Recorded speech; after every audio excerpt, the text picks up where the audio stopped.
Assalamualaikum warahmatullahi wabarakatuh. Innal hamdalillah nahmaduhu wa nasta'inuhu wa nastaghfiruh wa na'udzu billahi min shururi anfusina wa min sayyiati a'malina. Man yahdihillahu fala mudilla lahu wa man yudlil fala hadiya lahu. Asyhadu an la ilaha illallah wa asyhadu anna Muhammadan 'abduhu wa rasuluhu la nabiyya ba'dahu. Allahumma salli ala Muhammad wa ala ali Muhammad kama sallaita ala Ibrahim wa ala ali Ibrahim fil alamin innaka Hamidum Majid. Alhamdulillahi alafa bainana wa alafa baina qulubina fa asbahna wa amsayna bi ni'matil iman wa bi ni'mati ikhwana. ثانيا صلاة وتسليما على نبينا محمد صلى الله عليه وسلم الذي هو أسوتنا وقدوتنا إلى يوم الآخر. Alhamdulillah, Bapak-bapak yang dirahmati Allah Subhanahu wa taala, jamaah salat maghrib, musalla al-jihad. Semoga Allah Subhanahu wa taala melimpahkan taufik hidayah keberkahan kepada kita dan sama-sama berdoa kepada Allah Subhanahu wa taala. Semoga Allah Subhanahu wa taala menerima segala amalan perbuatan kita baik di hari ini dan di hari-hari yang kemarin, dan kita sama-sama berdoa kepada Allah Subhanahu wa taala semoga amalan tersebut bagian daripada pemberat timbangan kita nanti tatkala Allah Subhanahu wa taala menjadikan setiap amalan itu sebagai amalan yang terbaik yang tentunya bisa meringankan daripada azab. Begitu juga bisa memperberat daripada timbangan amal kita sehingga menjadikan kita hamba Allah Subhanahu wa taala, tergolong menjadi hamba-hamba yang beruntung yang senantiasa memperhatikan dari setiap ibadahnya karena Allah Subhanahu wa taala dan ittiba kepada baginda Rasulullah sallallahu alaihi wasallam. Salam serta salam kepada uswah dan qudwah kita baginda Nabi Muhammad sallallahu alaihi wasallam yang merupakan suri tauladan, dan kita masih berada di bulan di mana Rasulullah sallallahu alaihi wasallam dilahirkan, sebagaimana ada keutamaan-keutamaan yang ada di dalam bulan Rabiul Awal ini. Di antaranya pertama, bulan ini adalah bulan dilahirkannya baginda Nabi Muhammad sallallahu alaihi wasallam. Maka bulan kelahiran dan wafatnya Nabi Muhammad sallallahu alaihi wasallam ya itu bertepatan sama-sama di bulan Rabiul Awal.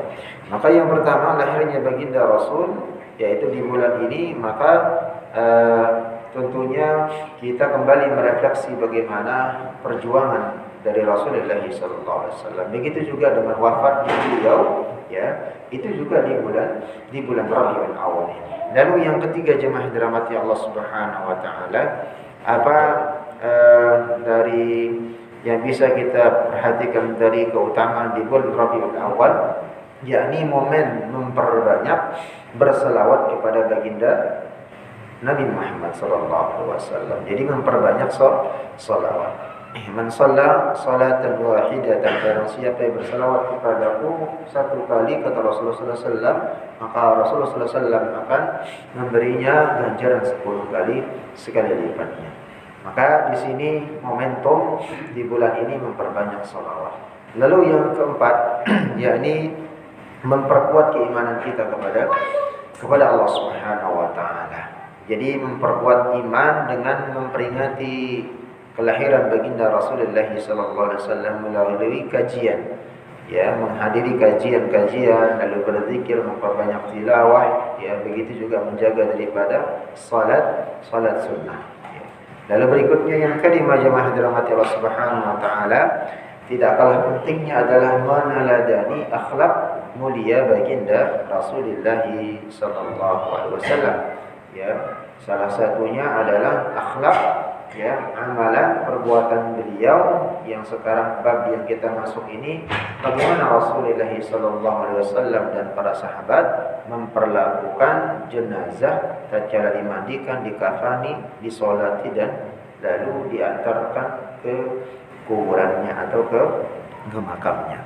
Lalu yang keenam, yakni penuh berkah dan rahmatnya bulan ini, ya, atau atas kelahirannya, maka membawa kegembiraan dan harapan yang menjadikan Rabiul Awal sebagai bulan yang penuh berkah bagi umat Islam.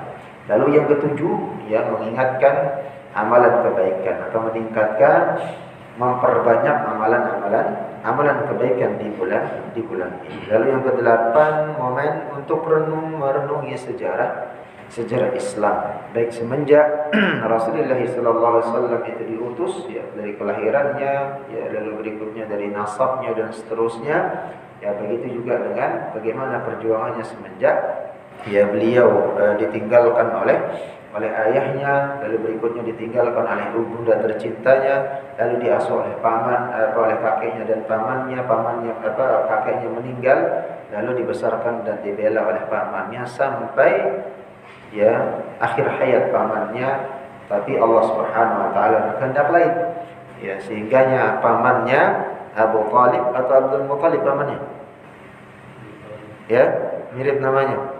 Siapa paman Rasul? Abu Thalib atau Abdul Muthalib? Ya, Abu Thalib. Kalau Abdul Muthalib nama kakeknya. Maka sepeninggalan Abdul Muthalib, maka diserahkanlah pengasuhan baginda Rasulullah SAW kepada pamannya yang bernama Abu Thalib. Sampai akhir hayat Abu Thalib ya, memberikan perlindungan, memberikan pembelaan sebagai suku yang termasuk yang sangat masyhur, atau suku yang disegani tatkala itu di kalangan kaum Quraisy. Nah, sehingga Allah Subhanahu wa taala yang berkehendak hidayah datangnya dari Allah, maka tentunya dari hal ini suku daripada pamannya tidak sempat memeluk Islam, sehingga meninggal atau wafat dalam keadaan tidak beriman kepada Allah Subhanahu wa taala. Maka ini yang membuat Rasulullah SAW itu sedih, ya, sedihnya sejadi-jadinya. Maka nanti ada perbedaan bagaimana hukumnya memandikan jenazah, yang mana jenazah itu kemarin kita membahasnya tentang bagaimana jenazah yang syahid, yang termasuk orang yang meninggal mendadak karena runtuhan, meninggal lahiran dan seterusnya. Perbedaannya dengan syahid, orang yang meninggal dalam kondisi memperjuangkan agama Islam. Lalu yang berikutnya, yang ke-9, momentum mengungkapkan cinta kepada baginda Rasulullah SAW. Nah, ini yang menjadi bagian catatan terpenting juga.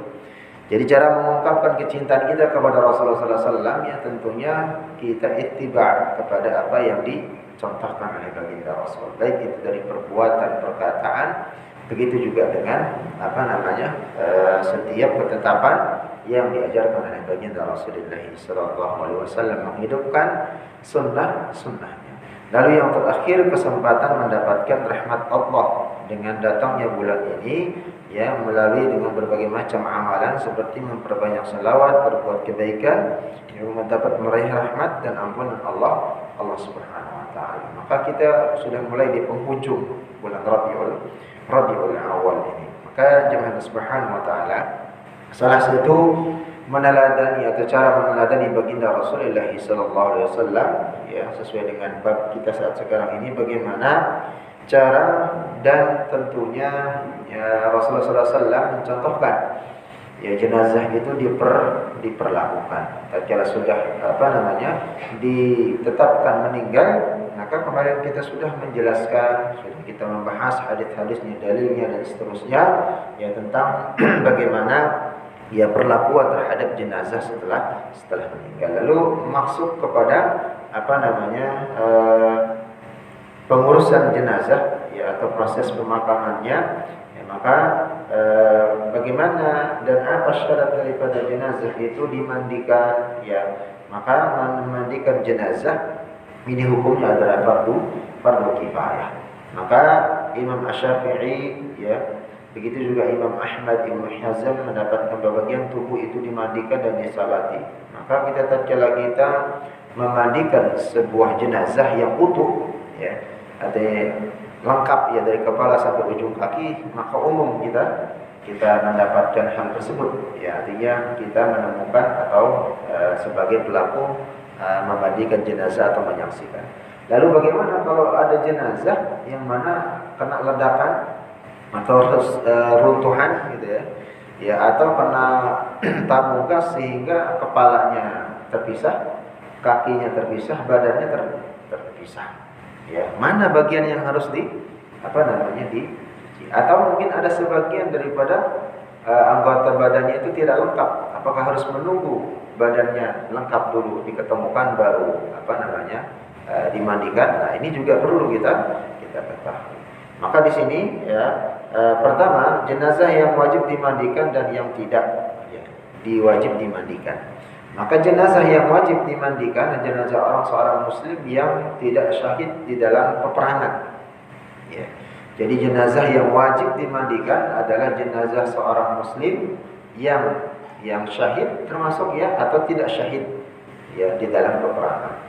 Maka di sini ada di dalam hadis keterangan hadis Imam Muslim, begitu juga dengan beberapa keterangan hadis-hadis yang lainnya dari Rasulullah SAW.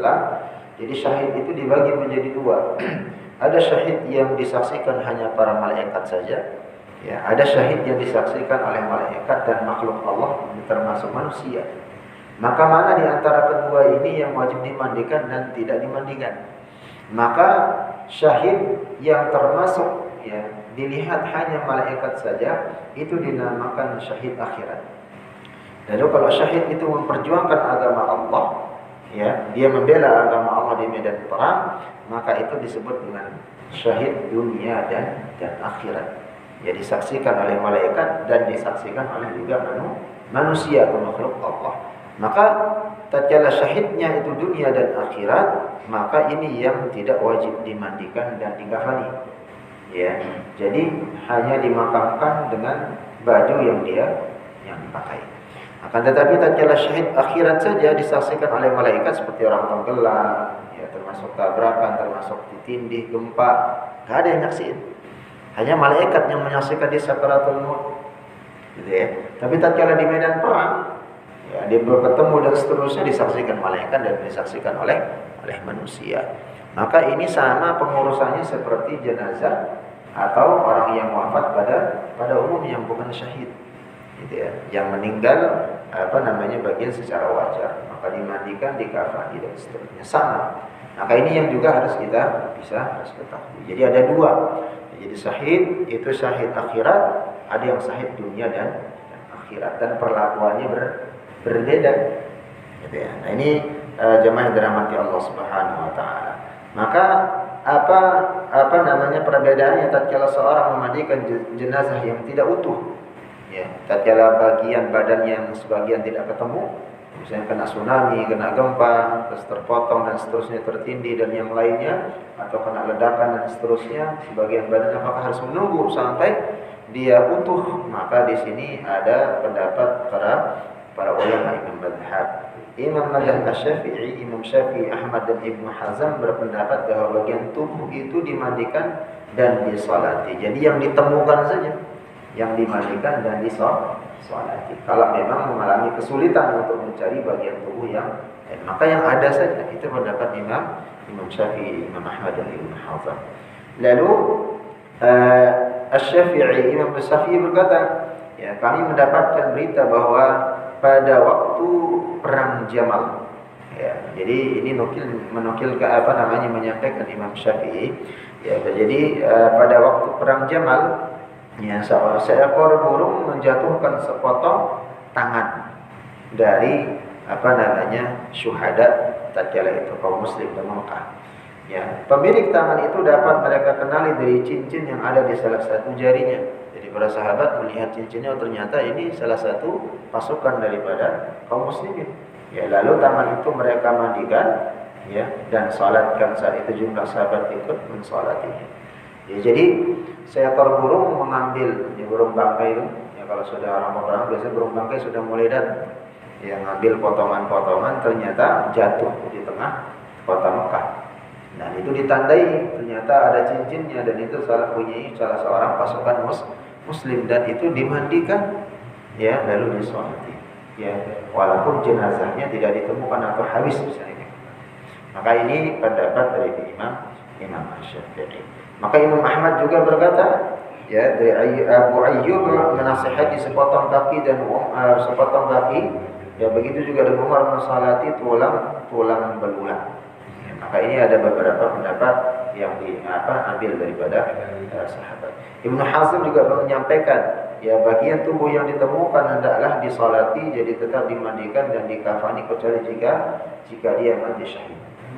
Ya, jadi bagian tubuh seseorang yang mana dia meninggal bukan daripada syahid berperang di jalan Allah, ya maka itu wajib dia juga sama dimandikan dan dikafani. Ya, maka bagaimana niatnya? Ya, kan ini potongan tangan atau potongan kaki. Ya, niatnya apakah berbeda dengan niat pada umumnya? Ya, sholli ala hadzal mayyit arba'at takbir, ya mustaqbilal qiblati ma'mudillahi ta'ala. Apakah tidak atau berbeda dengan yang lain? Maka niatnya itu sama dengan menyolati jenazah yang utuh atau tubuhnya, mensolati seluruh tubuh jasad dan ruhnya itu sendiri. Maka niatnya tidak berubah. Abu Hanifah, Imam Hanafi dari kalangan mazhab Hanafi, dan begitu juga dengan Maliki dari kalangan mazhab Maliki, yang berkata jika ditemukan lebih dari separuhnya, lebih dari separuh badan, ya, hendaknya dimandikan dan disolati, dan jika kurang maka tidak perlu dimandikan. Maka ada perbedaan pendapat di sini, ya, antara Imam Syafi'i dengan Imam Ahmad. Itu ketemu tangan kaki, maka hukumnya wajib dia dimandikan dan disolati. Tapi kalau di mazhab Imam Abu Hanifah dengan Maliki mengatakan harus lebih dari separuh badan yang utuh. Tapi kalau kurang tidak wajib. Maka ini mengambil hal yang lebih mendekati atau memudahkan. Maka sebagaimana yang disampaikan tadi, dalil yang menyampaikan bahwa tidak wajibnya dimandikan orang yang wafat atau meninggal dalam kondisi syahid, ya, atau dia membela agama Allah Subhanahu wa taala berperang. Walaupun kemarin kita sudah membahas, ternyata orang yang meninggal sakit perut, ya, kanker perut, begitu juga dengan mah dan yang lainnya, termasuk terbakar, tenggelam, ya, kecelakaan dan yang lainnya, atau meninggal secara mendadak, termasuk mati syahid. Akan tetapi wajib hukumnya sama seperti memandikannya dan mengkafaninya.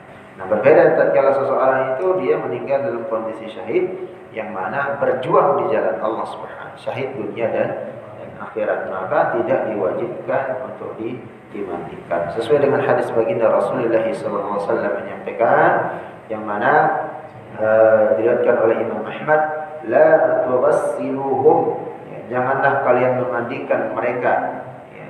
Fa inna kulla jurhin aw kulla damin yafuhu miskan yaumal qiyamah. Janganlah kalian memandikan orang yang wafat syahid atau meninggal dalam keadaan syahid membela agama Allah, karena setiap luka, jika penyebabnya kenapa dimandikan, ya, fa inna kulla jurhin, karena setiap lukanya, au kulla damin, atau setetes dari darah yang mengalir daripada jenazah itu, ya, yafuhun, akan menjadi wewangian misk, wangian kasturi, yaumal qiyamah, pada hari kiamat. Jadi wajar tatkala ada beberapa orang dan menyaksikan secara zahirnya, ya, orang-orang yang syahid di jalan Allah Subhanahu wa taala mengeluarkan, ya, bau minyak kasturi atau minyak wangi kasturi dan harum dan seterusnya. Karena setiap luka, tetesan darahnya itu akan menjadi sanksi dan akan berubah menjadi, ya, harumnya minyak kasturi nanti pada hari kiamat, kata Rasulullah SAW. Dari Imam Asy-Syafi'i mengatakan bisa jadi tidak dimandikan dan tidak disolatkannya pada syahid itu agar mereka bertemu Allah dengan luka mereka. Ini pendapat Imam Syafi'i. Ya, salah satu kerjanya Imam Syafi'i, kenapa dia tidak dimandikan dan disolati, tidak dimandikan dan dikafani, gitu ya?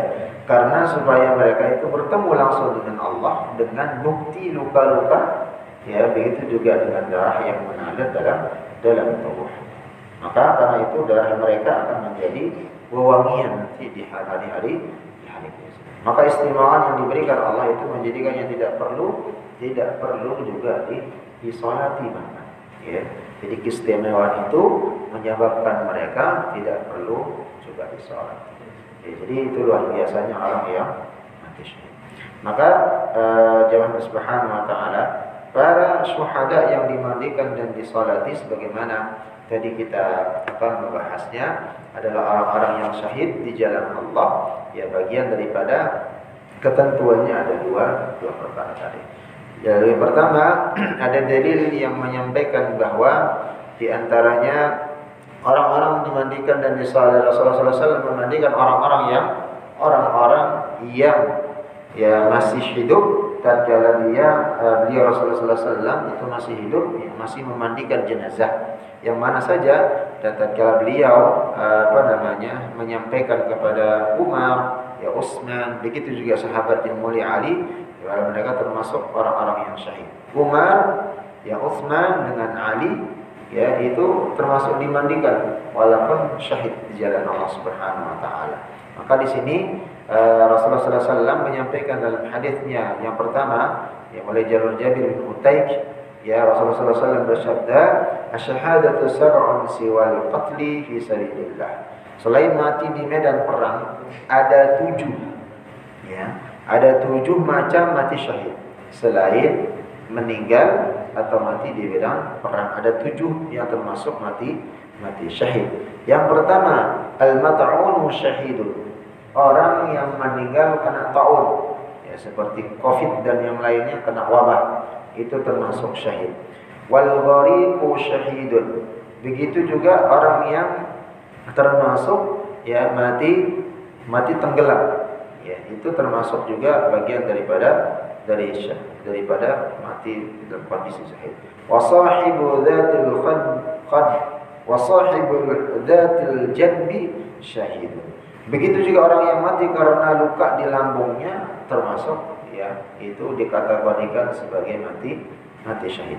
Wal mabtunun syahidun. Begitu juga mati karena dia penyakit lambung, ya atau sakit perut. Ya, tiba-tiba sakit perut yang begitu sakit sampai dia meninggal, itu bagian daripada syahid. Wa sahibul harqi syahidun. Maka begitu juga orang yang terbakar atau terperangkap karena kebakaran rumah atau gedung tempat kantornya termasuk juga dikategorikan mati syahid. Walladhi yamutu tahtal hadmi syahidun. Orang yang tertimpa reruntuhan karena gempa atau mungkin tiba-tiba rumahnya roboh dan dia meninggal, maka itu termasuk juga syahid. Wal mar'atu tamutu bi jum'in syahidatun. Dan wanita yang mati saat melahirkan termasuk daripada yang syahid. Maka ini yang disebut dengan syahid yang kita sebutkan tadi bagian pertama, syahidnya akhirat. Ya, perlakuannya sama dengan orang yang meninggal pada umumnya, dia dimandikan dan dikafani. Ya. An Abu Hurairah radhiyallahu anhu qala, hadis yang kedua, ya, qala Rasulullah sallallahu alaihi wasallam, Rasulullah sallallahu alaihi wasallam bersabda menanyakan kepada ila sahab. Ya, Rasulullah sallallahu alaihi wasallam menanyakan kepada para sahabat, "Ma ta'udduna syahida fikum?" Rasul bertanya kepada para sahabat, siapa yang kalian sebut sebagai syahid? Wahai para sahabat, kata Rasul. Qalu, para sahabat menjawab, ya Rasulullah, man qutila fi sabilillahi fahuwa syahidun.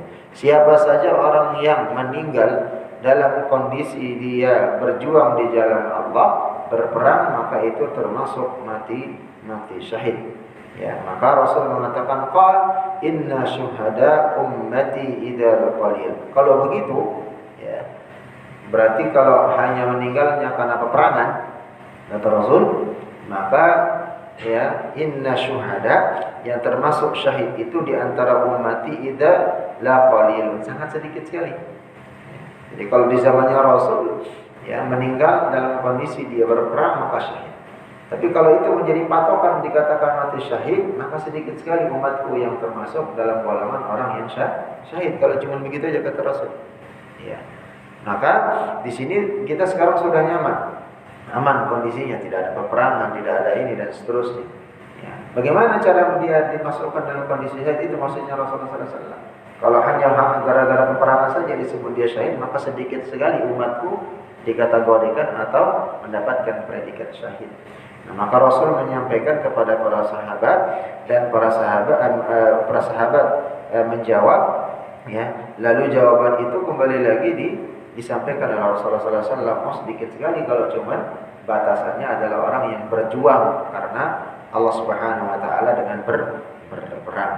Maka qalu faman hum ya Rasulullah. Para sahabat langsung bertanya, lalu siapa yang lainnya ya Rasul yang dimaksud? Orang-orang yang mati syahid. Maka Rasulullah SAW bersabda, man qutila fi sabilillahi fahuwa syahidun. Barang siapa yang wafat meninggal memperjuangkan agama Allah, maka dia syahid. Wa man mata fi sabilillahi fahuwa syahidun. Ya, dan barang siapa yang meninggal begitu juga berjuang di jalan Allah Subhanahu wa taala, dia syahid. Wa man mata fi tu'uni fahuwa syahidun. Meninggal karena wabah tu'un atau wabah penyakit yang menyakit satu negeri itu dia meninggal, termasuk syahid. Wa man mata fil batni, dan barang siapa dia sakit perutnya, ya, tiba-tiba sakit perutnya atau punya penyakit dalam perutnya dan dia meninggal, maka fahuwa syahidun. Wal ghariqu syahidun. Begitu juga orang yang dimaksud dengan syahid itu adalah orang yang tenggelam, termasuk kata Rasulullah sallallahu alaihi wasallam adalah orang yang syahid. Lalu hadis yang ketiga jemaah yang dirahmati Allah Subhanahu wa taala tentang golongan orang-orang yang syahid ini, termasuk syahid akhirat dan syahid dunia dan akhirat, dari Sa'id bin Zaid, ya, meriwayatkan sebuah hadis dari baginda Rasulullah sallallahu alaihi wasallam, qala man qutila duna malihi fahuwa syahidun. Orang yang terbunuh karena mempertahankan harta bendanya dari perampok, ya, dari penyamun, dari pencuri, maka termasuk syahid. Ya. Tapi ada permasalahan lagi kita di sini di Indonesia, agak sedikit aneh. Ya. Tatkala seseorang membela diri, ya, dari perampokan, dari pencurian, perampok dan pencurinya mati, ya, ternyata kena hukum dan dipenjara orang itu. Ya. Padahal termasuk dalam hadis Rasulullah mengatakan man qutila duna malihi fahuwa syahid. Orang yang terbunuh karena mempertahankan hartanya adalah syahid. Maka ini buktinya. Rasul saja mengatakan dia mempertahankan hartanya, maka kewajiban, ya, harus mempertahankan hartanya. Walaupun nyawa menjadi tatkala nyawa melayang, maka dia mempunyai predikat syahid di mata Allah Subhanahu wa taala. Jadi jangan kita diam saja, gitu ya.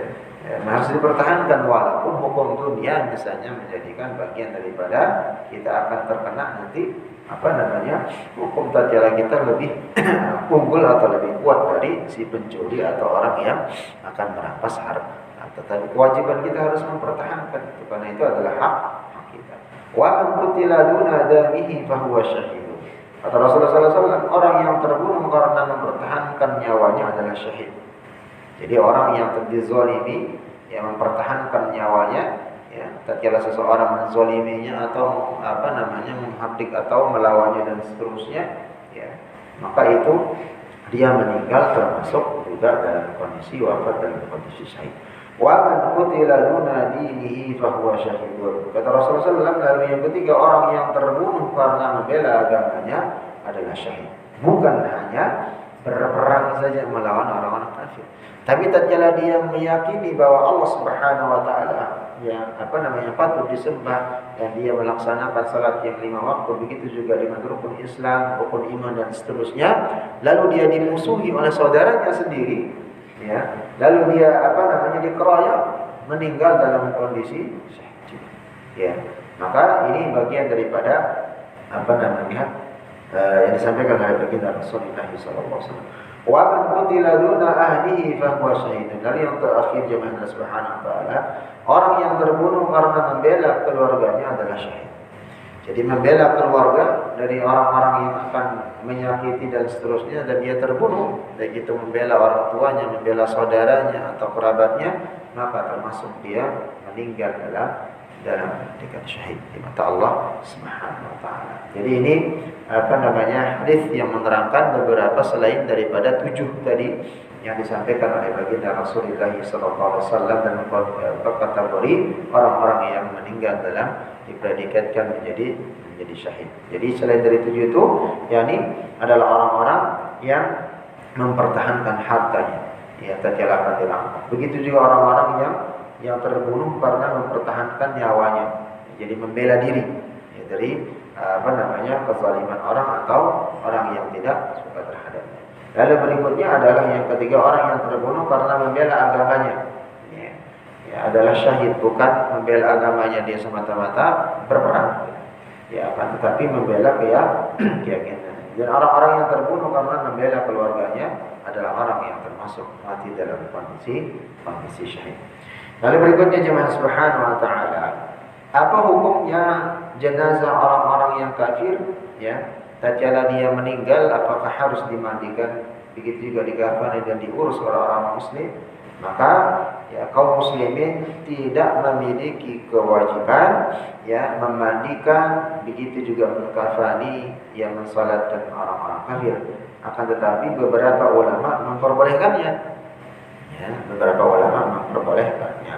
Terutama di antaranya para ulama Malikiyah dan Hanabilah berpendapat seorang muslim tidak wajib memandikan, mengkafani atau menguburkan keluarganya yang kafir.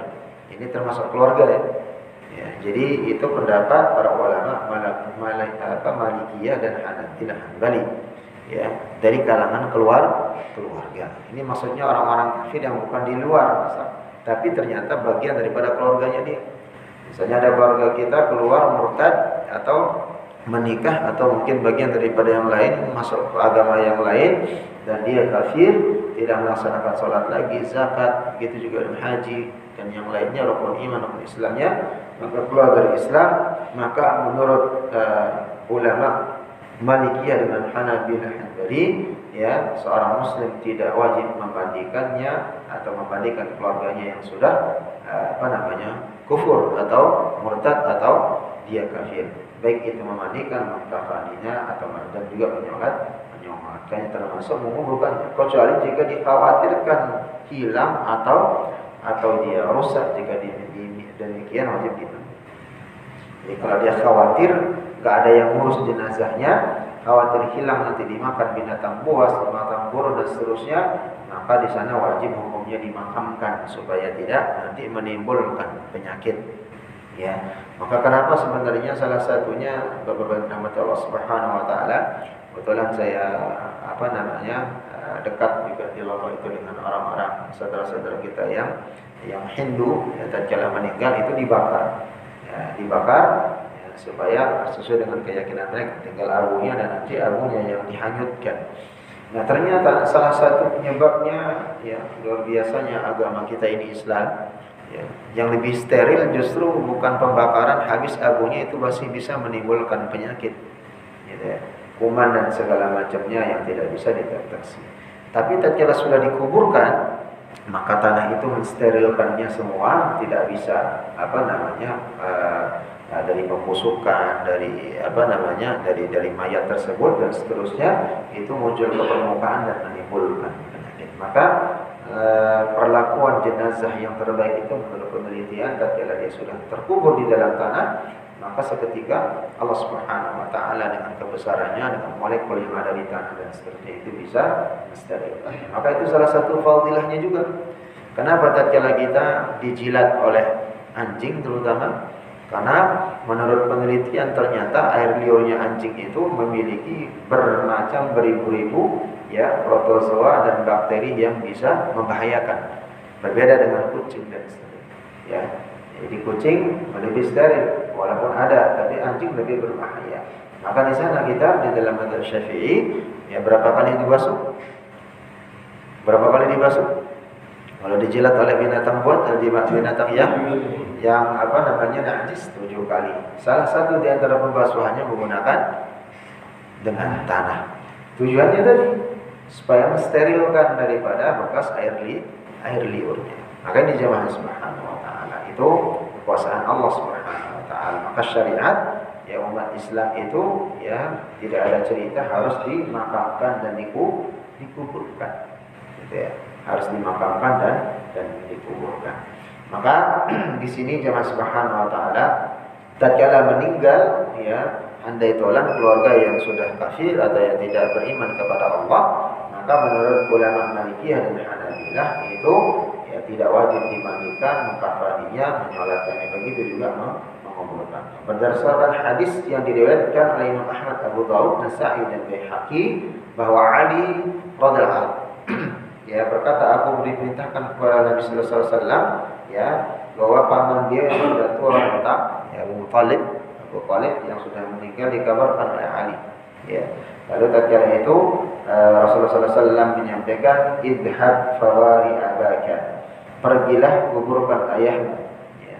Jadi Ali bin Abi Thalib yaitu anaknya Abu Thalib jadi sepupu. Jadi tatkala Ali mengabarkan kepada baginda Rasulullah sallallahu alaihi wasallam, pamanmu wahai Rasul ya Abu Thalib yang tua renta sudah wafat, maka Rasul mengatakan, idhab fawari abaka, pergilah wahai Ali kuburkan ayahmu ya, wala tuhditsanna syai'an hatta ta'tiyani. Ya, lalu Rasulullah SAW mengatakan, pergilah kuburkan ayahmu dan jangan berkata apapun ya sebelum kamu menemuiku. Maka ini sikapnya Rasulullah sallallahu alaihi wasallam. Ya, lalu ya aku kata Ali radhiyallahu anhu menguburkan ayahku, setelah itu aku menemui beliau dan dia menyuruhku untuk mandi. Maka ini salah satu bagaimana Rasulullah SAW mencontohkan ya secara adab dan secara bagaimana muamalah tatkala memperlakukan daripada jenazah keluarga yang tidak beriman kepada Allah Subhanahu wa taala. Lalu berikutnya jemaah Subhanahu wa taala, insyaallah nanti kita lanjutkan di ba'da salat bagaimana tata cara memandikan jenazah. Ya, ini secara praktik mungkin atau secara teori di kita di ruangan ini mungkin mampu dan bisa ya memandikan jenazah. Begitu juga dengan kafaninya. Akan tetapi secara praktik itu tidak semudah memahami teori. Ya salah satu yang menjadi catatan dan yang terpenting ya dari seseorang pemandi jenazah dan mengkafani, yang pertama adalah orang yang saleh, lalu yang kedua orang yang jujur, lalu berikutnya orang yang amanah. Ya. Karena kenapa? Tatkala nanti dia memandikan, ya jangan sampai terbersit, jangan sampai pernah terkeluar dari mulutnya itu menceritakan hal-hal yang tidak baik yang ditemukan tatkala memandikan saudaranya atau jenazah saudaranya. Tapi yang dikeluarkan atau yang diceritakan adalah hal-hal yang baik berkenaan jenazah. Ya. Misalnya contohnya nanti tiba-tiba tatkala dia memandikan ternyata keluar terus kotoran. Ya, dari dubur, baik belakang dan ininya enggak berhenti-henti seperti itu. Dan itu diceritakan misalnya apa tidak amanah, tidak nyocok, enggak pantas untuk sebagai pemandi jenazah. Begitu juga dengan amanahnya, kejujurannya dan yang lainnya itu tidak gampang. Sehingga ini yang perlu diperhatikan juga bagi orang-orang atau jamaah yang memang terbiasa dalam kondisi begini. Lalu berikutnya memerlukan keikhlasan, keberanian dan ketabahan. Ya, keberanian dan ketabahan. Begitu juga maksudnya keberanian dan ketabahan, ya, karena yang dimandikan itu bukan keluarga. Saya di musala dan kita memandi, maka tatkala dia mengeluarkan cairan, najis, begitu juga dari tubuhnya dan segala macam, itu memang harus kuat, ya, kuat membersihkannya dan seterusnya. Maka ini dalam bab ini juga nanti ada perbedaan pendapat ulama. Tatkala sudah dimandikan, ya sudah dibersihin, gimana caranya perutnya sudah diurut dan seterusnya keluar, ternyata mau dikafani keluar lagi kotoran. Ya, bagaimana ini pendapat? Harus apakah kembali dimandikan ulang? Apakah cukup diwudukan saja atau langsung dibungkus dengan kain kafan? Nah ini perlu juga kita perhatikan supaya nanti ya tidak merepotkan. Ya sudah diangkat dari mandi, dia sudah diwudukan nih, dikeringkan, diangkat ke kain kafan, sudah mau tinggal tutup mukanya saja ternyata basah, keluar lagi misalnya kotoran dari lubang atau anasnya. Ya. Apakah itu harus dimandikan lagi, bongkar kain kafan, ganti yang baru, dimandikan ulang, atau cukup diwudukan atau dibiarkan saja. Nah, ini perlu juga kita perhatikan. Wallahu a'lam bishawab. Ada yang ditanyakan? Tidak ada? Cukup? Baik, insyaallah. Mudah-mudahan Allah Subhanahu wa taala berikan kemudahan dalam pemahaman, dan kita juga bisa mengamalkan dari apa yang kita kaji dan kita bahas, insyaallah. Amin ya rabbal alamin. Kita cukupkan Sementara insyaallah nanti tiba di Isya kita lanjutkan. Subhanakallahumma bihamdik, asyhadu an la ilaha illa anta, astaghfiruka wa atubu ilaik. Assalamualaikum warahmatullahi wabarakatuh.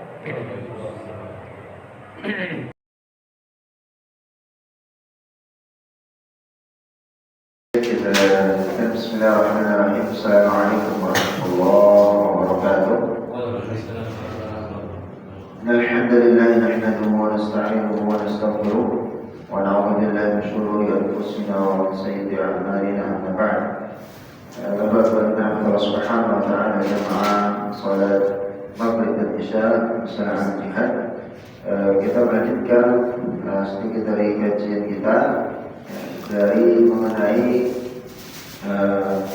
berakhir hadis-hadis yang diterangkan oleh Rasulullah SAW tentang bagaimana seseorang yang dikatakan sebagai syahid. Yang pertama itu syahid akhirat, lalu yang kedua syahid dunia dan akhirat. Perlakuannya masing-masing berbeda. Yang begitu juga dengan tatkala seseorang meninggal, yang mana meninggalnya potongan tubuh yang terpisah dari jasadnya, seperti apa perlakuannya. Ada perbedaan pendapat dari kalangan imam mazhab. Lalu berikutnya bagaimana cara memandikan daripada jenazah seorang muslim. Maka ada hadis dari Ibnu Majah yang meriwayatkan dari Rasulullah SAW. Hadis Rasulullah SAW bersabda, "Yughassil mautakum bil ma'mun." Yughassil mautakum bil ma'mun. Hendaklah yang memandikan jenazah adalah orang-orang yang terpercaya. Sebagaimana tadi, seseorang yang memandikan jenazah adalah orang-orang yang amanah, orang-orang yang terpercaya adalah orang-orang yang saleh.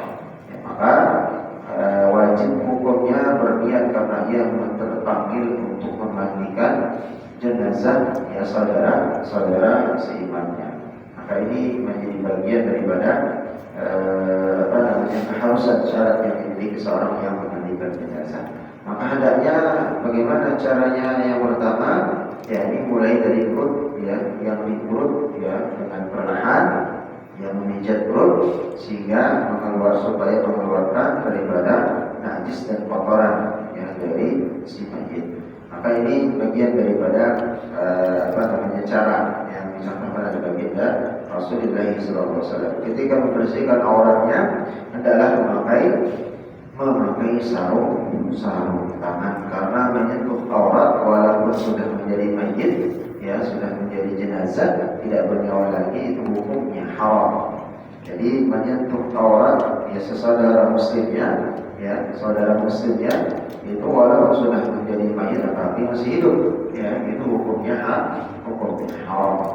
Maka itu bagian daripada kehati-hatian atau perlu yang diketahui oleh orang yang memandikan jenazah. Dan kemudian mengumpulkan seperti wudhunya orang yang salat. Jadi tatkala dia memandikan selesai, begitu juga dengan tatkala dia sudah membersihkan bagian aurat kebaluan, maka hukumnya harus menggunakan sarung tangan, mewudhukannya sebagaimana mestinya, sebagaimana orang wudhu salat. Jadi sebagaimana wudhu itu salat sempurna, jadi tidak sebagaimana potong-potong. Jadi harus sesuai dengan sebagaimana wudhu salat, sama sebagaimana wudhu orang salat.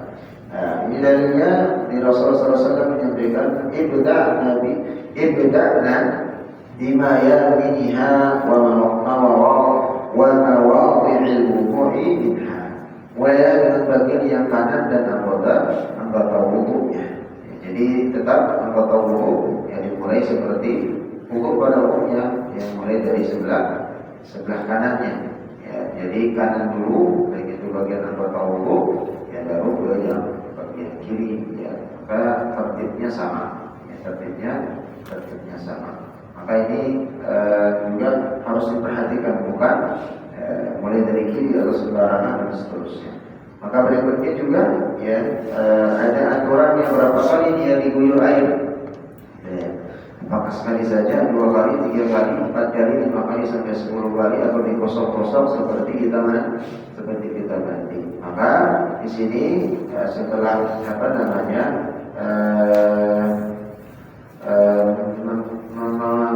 melihatkan ciri khas seorang mukmin ya, atas seorang mukmin yaitu melihat bagaimana seorang mukmin itu dia taat kepada Allah Subhanahu wa taala selama dia hidup ya, atau selama dia berinteraksi dengan sesama muslimnya dalam beribadah dan seterusnya kepada Allah. Maka tatkala seseorang mewudukannya kelihatan ya bagaimana anggota wudunya itu bersih ya, tatkala walaupun sudah menjadi jenazah atau meninggal ya. Maka dimandikan atau diguyur 3 kali dengan air dan sabun atau dengan air mineral ya, jadi ada disunahkan juga menggunakan air mulai dari bagian kanannya ya, jadi mulainya tetap dari bagian kanannya. Maka ini ada hadis dari Rasulullah SAW, dalil diagsilnaha mitran thalatha, maka mandikanlah dalam jumlah ganjil mitran thalatha. Jadi yang disunahkan itu adalah mengguyur memandikan 3 kali atau dengan ganjil ya, kata Rasulullah SAW mitran ganjil, berarti ganjil itu mulai dari 3 thalatha atau khamsa atau boleh 5 kali atau 7 atau 7 kali atau akthara min dzalika in ara'aytum ya, atau lebih daripada tadi 7 ya, itu jika kalian lihatnya perlu. Jadi ini sesuai dengan kondisi saja, fleksibel. Kalau diperlukan lebih daripada 7 kali maka itu diguyur lagi lebih daripada 7 kali. Tapi disunahkan itu kan setelah 7 berarti 9, setelah 9 berarti 10 dan seterusnya. Apabila itu diperlukan. Maka Ibnu Abdul Bar mengatakan tidak seorang pun yang berpendapat bolehnya melebihi 7 kali. Ya, jadi ada pendapat ya para ulama Ibnu Abdul Bar, tidak ada satu pendapat kata beliau yang membolehkan mengguyur tatkala atau memandikan jenazah lebih daripada 7 kali. Maka dalam Sahih Bukhari disebutkan ya adanya perintah dari Rasulullah SAW untuk menjadikan 3 gempang ya, terutama tatkala memandikan jenazah perempuan. Jadi 3 kali ya, begitu juga dengan 5 kali, 7 kali dan seterusnya. Nah, tatkala wafatnya seorang perempuan ada perintah Rasul untuk memotong rambutnya menjadi 3 bagian. Yang pertama dari ubun-ubun, ya, lalu berikutnya sebelah kiri dan sebelah kanannya. Waja'alna laha thalathata qurun, kata Rasul, dan jadikanlah 3 menjadi 3 kepangan jika sudah dimandikan. Tubuhnya dikeringkan dengan kain bersih ya, lalu berikutnya dikafankan dan kondisi tidak basah, lalu diberikan wangian sebagaimana hadis Rasulullah SAW yang menyampaikan, "Idza ajma'tumul mayyita fa'awtihu." Jika kalian memberi wangian, lakukan dalam jumlah ganjil juga, itu disunahkan. Jadi memberikan wangian caranya ya dengan cara menghitung dalam hitungan ganjilnya ya, untuk memberikan wangian. Baik, lillahi subhanahu wa ta'ala. Kita lanjutkan sedikit supaya nanti menyelesaikan dari bab ini. Ya. Nah, hadis yang menerangkan hal ini juga sama. Igsilnaha thalathan aw khamsan aw akthara min dzalik. Maka guyurlah atau mandikanlah 3, 5 kali atau khamsan aw akthara minha, atau lebih banyak dari itu, min dzalika in araitunna. Ya, atau lebih banyak daripada itu, atau lebih banyak daripada 5 atau ganjilnya apabila kalian itu diperlukan. Dzalika bima'in wasidrin. Ya. Dan tentunya di sini dengan air dan daun bidara, dan yang terakhir campurlah dengan campur dan kamfer. Ini salah satu hadisnya juga diterangkan tentang kamfer barus atau kamfer sedih. Baik, jemaah subhanahu wa ta'ala, sebelum kita melanjutkan, ada yang ditanyakan? Ada yang ditanyakan? Yang pernah menanyakan tentang memandikan seorang suami, memandikan istrinya, atau sebaliknya istri memandikan suami ya. Ini ada perbedaan juga, boleh atau tidak seorang suami itu memandikan istrinya. Kalau seorang istri pada umumnya itu boleh memandikan suaminya. Baik. Jadi pertanyaan pertama itu suami memandikan istri, suami. Kemudian yang kedua orang tua ibu memandikan laki-laki dan juga orang tua ayah memandikan Perempuan. ibu sama laki dan ayah perempuan pada kerja. Baik, coba Allah Subhanahu wa Ta'ala, ya, hadis tentunya kembali kita merujuk kepada apa yang dicontohkan oleh baginda Rasulullah SAW. Bagaimana bulan Maulid ini adalah bagian daripada bulan di mana Allah Subhanahu wa Ta'ala menjadikan keberkahan. Salah satunya adalah ittiba, mencontoh apa yang dicontohkan oleh baginda Rasulullah SAW. Salah satunya pembahasan kita ya tentang bagaimana cara ya mengurus jenazah ya, dari semenjak dia dimandikan dan dikafan dan sholatnya dan dikuburkan. Maka di sini di dalam kitab Al-Musawwar disebutkan oleh Imam Malik ya, maka mendengar para ulama yang mana mengatakan jika seseorang wanita meninggal dunia ya, dan tidak ada wanita yang akan memandikannya ya, jadi seorang wanita meninggal dunia kecuali tidak ada yang memandikannya, imma itu misalnya ada tapi tidak berani, imma itu ada tapi tidak bisa dan tetap tidak mau memandikan ya. Ya, maka laki-laki lain dengan memakai sarung tangan, ini adalah pendapat Abu Hanifah dan Imam Ahmad itu wajib ya. Sedangkan menurut Imam Malik dan Syafi'i, jika di antara laki-laki itu terdapat kerabat yang mahram, kalau tadi bukan mahramnya, tadi Imam Syafi'i dengan Imam Malik itu lebih teliti lagi, harus cek dulu mahramnya ada tadi, pamannya kah, bibinya dan seterusnya sampai ke atas. Kalau ada tim pemandi tadi kan, tapi harus dicari lagi ada bibinya masih. Kerabatannya yang lain dan seterusnya itu harus dicari. Hati-hati dibilang Imam Syafi'i, begitu juga dengan Imam Malik. Maka tatkala ada mahram, hendaklah ia memandikan jenazah wanita tersebut. Karena jenazah ini seperti laki-laki bagi mahram tersebut dalam masalah Allah dan halawat ketika berbuat. Jadi seperti itu Islam. Jadi sampai wafat dan dalam kondisi dia mayit pun tetap kondisinya adalah ada aturan-aturannya, jangan sampai ya bukan mahram yang menyentuhnya, dan begitu juga tatkala harus dipaksakan ya tidak ada sama sekali maka menggunakan sarung tangan karena hukumnya haram memegang kemaluan atau memegang aurat saudara sesama muslim seperti itu. Nah, ini berlakunya baik itu laki dan perempuan ya, baik itu laki dan perempuan mandi perempuan, laki mandikan laki-laki. Kalau ini pembahasannya kan tadi, kalau tidak ada sama sekali perempuan.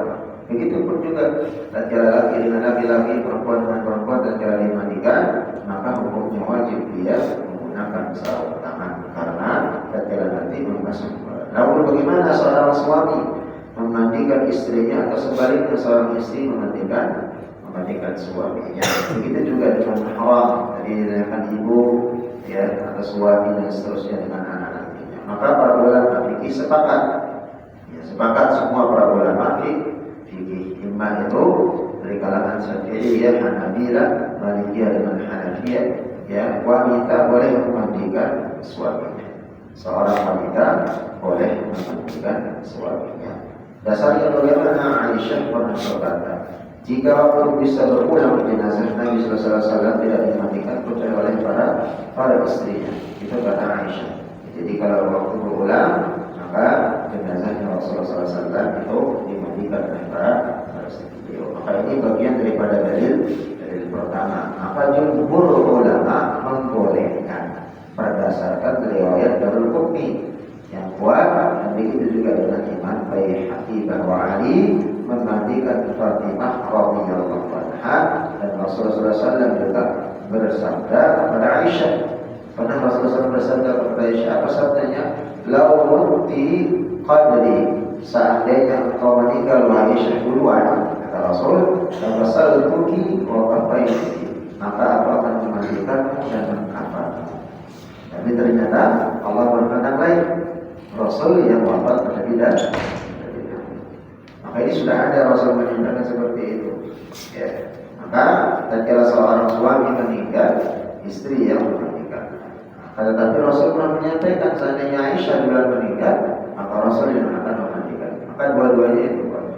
Ya, jadi bagian daripada jumhur ulama yang mengatakan tadi bahwa seorang perempuan, seorang istri boleh memandikan suaminya. Tapi ternyata dalam hadis yang lain sebaliknya, Rasul pernah mengatakan kepada Aisyah, seandainya engkau meninggal lebih dahulu sebelum kata Rasul, maka aku sendiri kata Rasul yang akan memandikanmu dan mengkafanmu. Maka ini sebagai jawaban juga sebaliknya.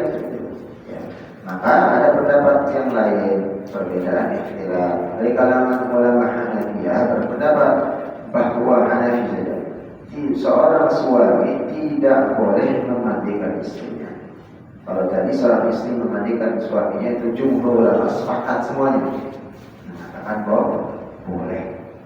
Akan tetapi merujuk kepada dalil Rasulullah SAW yang begitu juga dengan Ali yang memandikan Fatimah, Rasulullah SAW juga dimandikan oleh Aisyah radhiyallahu anha. Ya, lau fi qabli, begitu juga lau fi qabli labasaltuki wa qabaltuki. Yang mana tadi Ali memandikan jenazah Fatimah, lalu Rasulullah SAW meninggal. Sebelum meninggal beliau pernah mengucapkan bahwa seandainya engkau duluan meninggal wahai Aisyah, aku yang akan memandikanmu dan mengkafanimu, sebagai dalilnya bahwa sebaliknya pun boleh. Tapi pendapat Imam Hanafiyah berpendapat suami tidak boleh memandikan jenazah istrinya. Seandainya tidak ada orang kecuali suaminya hendaklah ia mentayamumkannya. Sampai seperti itu. Kalau tidak ada tidak ada orang yang kecuali suaminya, maka mentayamumkan itu. Tapi hadis di atas tidak mendukung pendapat kedua. Jadi lebih kuat tadi dalilnya bahwa ini membolehkan tadi memandikan seorang istri, memandikan suaminya juga memandikan istrinya. Maka wanita memandikan anak kecil laki-laki, bagaimana hukumnya yang belum balik? Ya, seorang wanita atau jelas berarti yang bukan mahram, seorang laki-laki tidak boleh memandikan jenazah seorang perempuan yang sudah balik. Tapi kalau seorang wanita memandikan jenazah seorang perempuan atau seorang laki-laki tapi masih kecil, boleh enggak? Ibnu Munzir yang berkata semua ulama telah ijma sepakat bahwa wanita boleh memandikan jenazah seorang anak laki-laki yang masih kecil, itu boleh. Ya. Maka tadi kesimpulannya yang pertanyaan tadi, ya seorang perempuan yang mana seorang istri dia boleh memandikan ijma ulama jenazah suaminya. Hanya Imam Abu Hanifah saja yang dari kalangan mazhab Hanafi yang tidak membolehkan seorang suami itu memandikan jenazah istrinya. Tapi hadis yang kuat tadi ya Ali ya memandikan daripada jenazah istrinya Fatimah. Ya, begitu juga tatkala Rasulullah SAW menyampaikan kepada Aisyah, seandainya engkau meninggal duluan pada Aisyah, maka aku yang akan memandikan dan mengkafani. Tapi sebaliknya Allah Subhanahu wa taala berkata, Rasulullah SAW yang meninggal atau ada yang lain.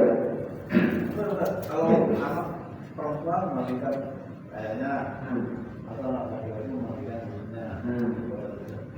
Seorang anak laki-laki bisa memandikan ibunya.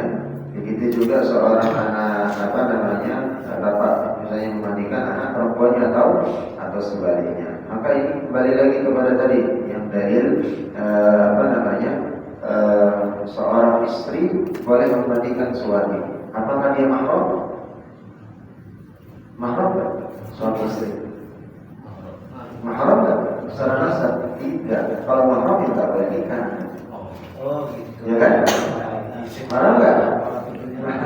Kalau mahram berarti tidak boleh nikah. Ya. Tapi kita mahram dengan istri sesuai dengan akad pernikahan. Ya. Tapi mahramnya seorang bapak dengan anaknya, ya itu sebagai nasabnya. gitu ya. Akan tetapi kembali lagi tetap ya harus dijaga aurat. Maka tadi orang-orang yang memandikan atau misalnya ada tim yang memandikan dan mempersilahkan keluarga untuk mengguyurkan, itu tetap adabnya kain itu ya, maka sehelai kain celana pun maaf. Tatkala misalnya si mayit itu menggunakan celana dalam atau ini itu harus digunting pelan. Ya, dengan halus gunting, sehelai baru ditutup dengan kain, dan itu pun harus tertutup semua. Ya. Jadi walaupun dia mahram dua orang tuanya atau anaknya dan seterusnya, maka tetap adalah hukumnya harus menggunakan sarung tangan dan tidak boleh ya memperlihatkan aurat jenazah tetap. Itu ada. Nah, sama halnya dengan kita seperti di dalam rumah. Tatkala ada anak perempuan, ya tetap kita mempunyai seorang bapak walaupun mahramnya dan dia juga mahram kita, anak perempuan, laki dengan ibu, itu tetap ada batasan. Tidak boleh, harus menjaga batasan-batasan daripada aurat. Ya, itu batasan-batasan daripada aurat. Nah ini juga yang menyebabkan na'udzubillah. Yang sering kita akhir-akhir ini atau sudah berapa lama itu menemukan berita seorang mama, alhamdulillah seorang ibu bisa berhubungan dengan anaknya, seorang anak laki-laki bisa berhubungan dengan saudari perempuannya. Karena awalnya ada tadi, tatkala di dalam rumah tidak menjaga auratnya, ya, sehingga begitu juga penyebabnya tidak ada pemahaman daripada agama yang tidak dibentengi dengan ketaatan kepada Allah Subhanahu wa taala. Maka ini harus juga makanya di dalam Islam kan ada aturan. Dan kalau sudah balik anak perempuan dengan laki-laki maka sudah harus dipisah tempat tidurnya, jangan satu ruangan. Begitu juga dengan kedua orang tuanya yang masing-masing mungkin ya diutamakan anak perempuan dulu yang punya kamar ketimbang anak laki-laki. Anak laki-laki masih bisa bebas tidur di ruang tamu di mana saja, gitu ya. Nah, tetapi kalau anak perempuan sudah mempunyai private, ya yang harus dijaga. Ya, tidak bisa, ya begitu saja dia harus tidur di tempat yang umum yang bisa dilalu-lalangi oleh saudara laki-laki. Ya, maka ini harus perhatian juga bagi orang tua yang supaya bisa membedakan mana yang harus dijaga dan olah bersama. Baik, ada yang lain? Mana? Baik, kita lanjutkan di tahsil tilawah kita. Kemarin sampai ayat berapa?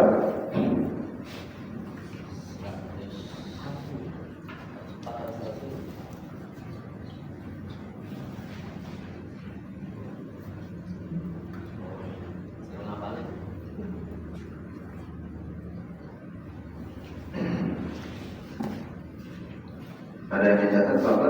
Ayat berapa?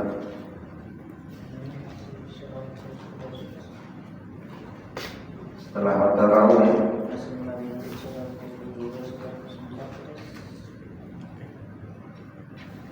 100. Yang terakhir setelah At-Tarawih itu ya. Pada terakhir kan ayat Tarawih itu. Aku sudah lewat itu. Yang halaman 16, sekarang 17 atau? Belum 17 kayaknya. 17 belum.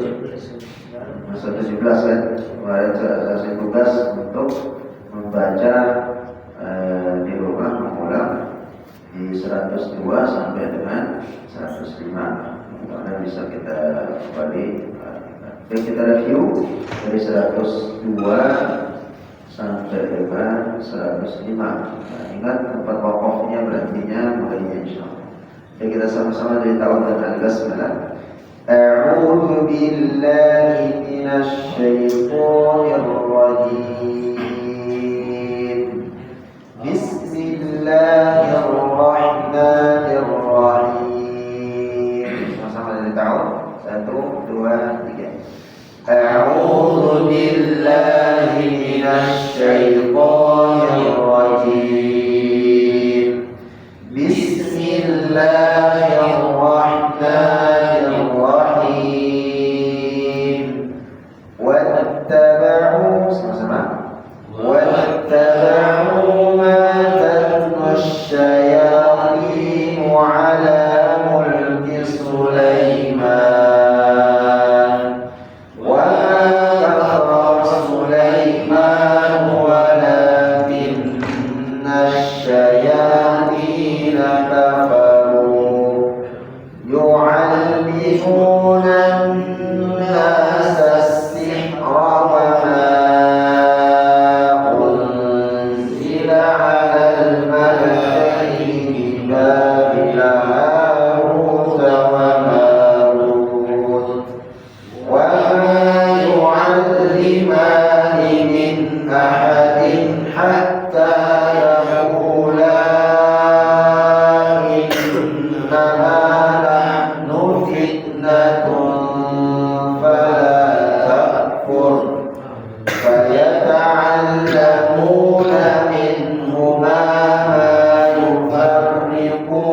زوجه وما هم بضارين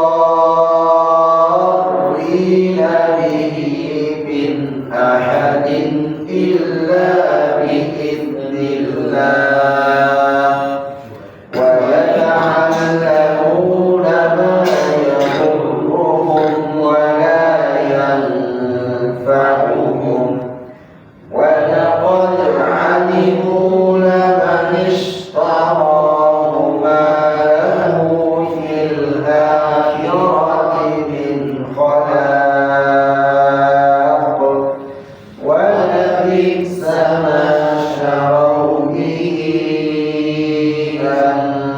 أنفسهم لو كانوا يعلمون ولو أنهم آمنوا واتقوا لمثوبة من عند الله خير لو كانوا يعلمون يا أيها الذين آمنوا لا تقولوا راعنا وقولوا انظرنا واسمعوا وللكافرين عذاب أليم ما يود الذين كفروا من أهل الكتاب ولا المشركين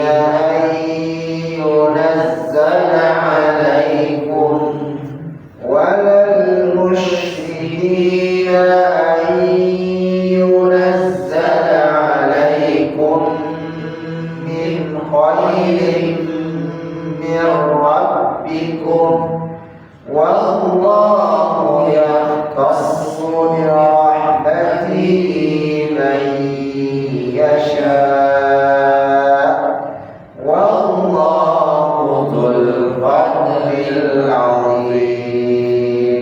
Perhatikan ayat ke-106.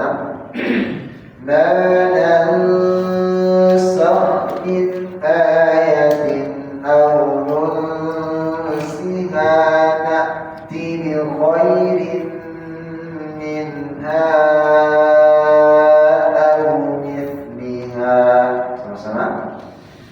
ما ننسخ من آية أو ننسها نأتي بخير منها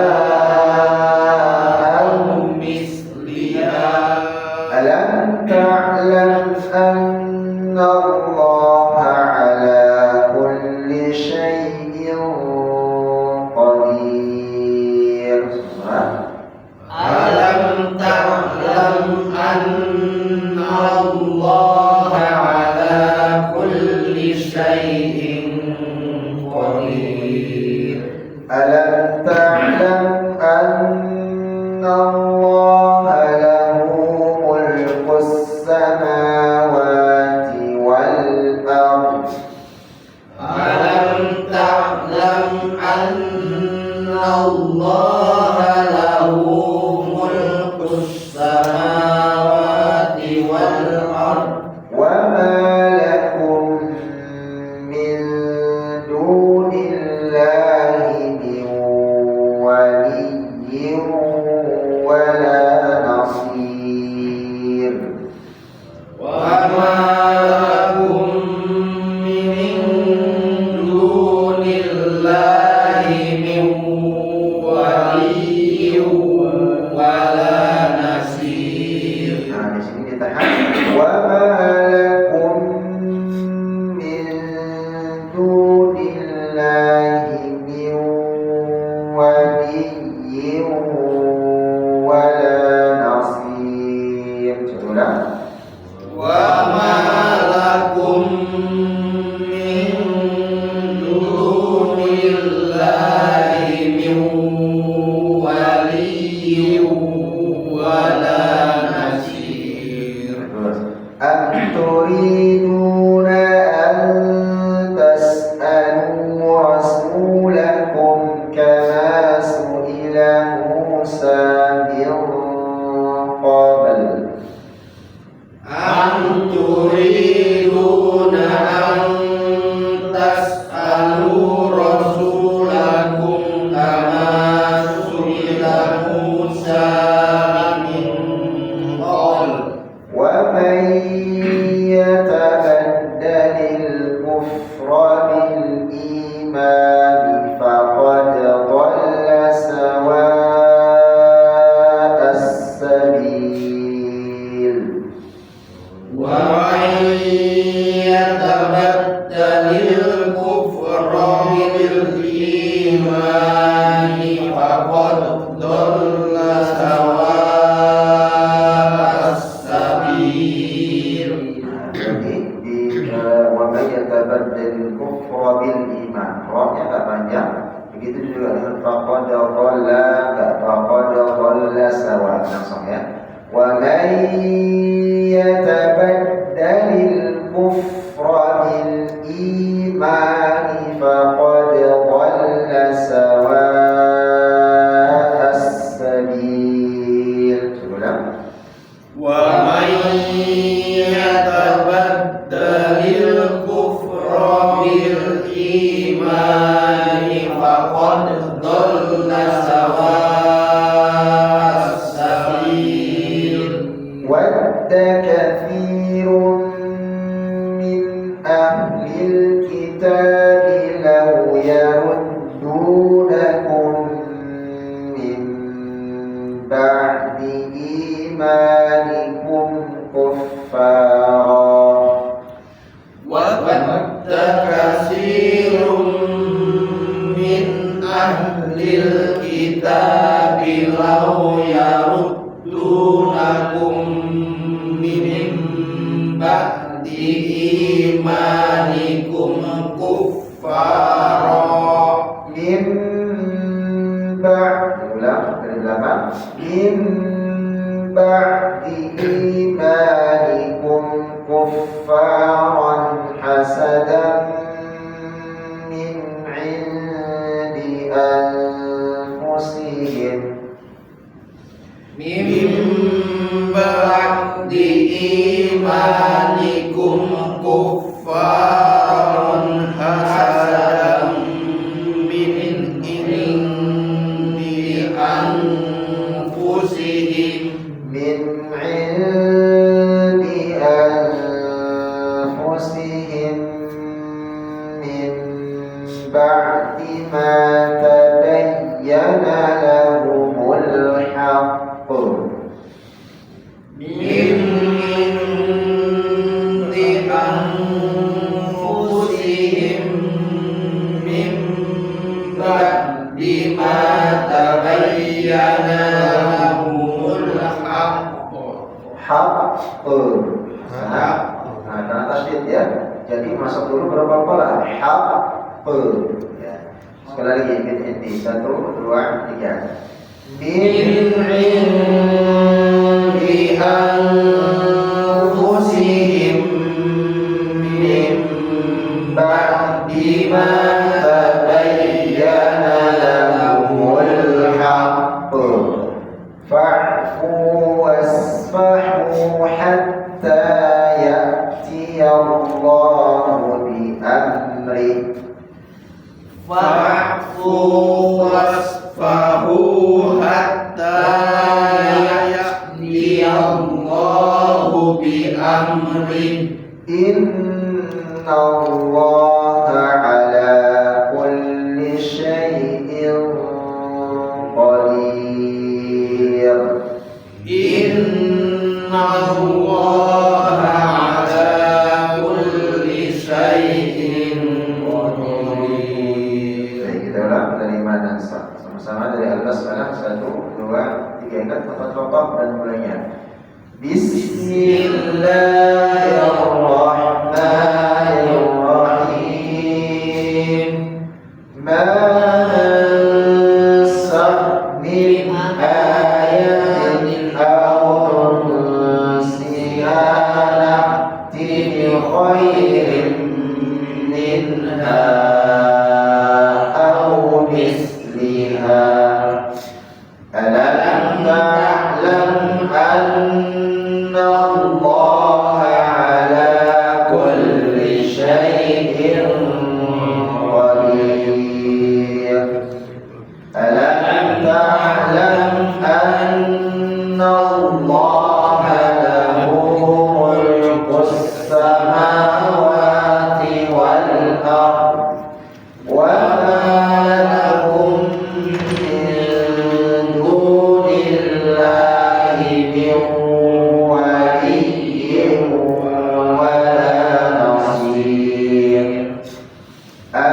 تريدون أن تسألوا رسولكم كما سئل موسى من قبل ومن يتبدل الكفر بالإيمان فقد ضل سواء السبيل ود كثير من أهل الكتاب لو يردونكم من بعد إيمانكم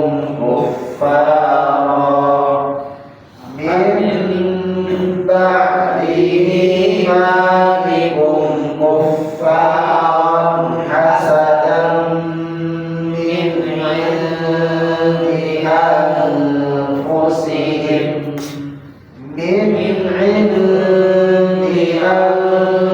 أنفسهم من بعد ما تبين لهم الحق فاعفوا واصفحوا حتى يأتي الله بأمره إن الله على كل شيء qadir. Seingat dapat pokok ya. Sekali lagi, saya tidak cantumkan pokok dari Al-Basmalah sama-sama. Pokoknya dan pemulainya banyak beda. Dari Bismillah kita akhiri 1, 2, 3. Bismillahirrahmanirrahim.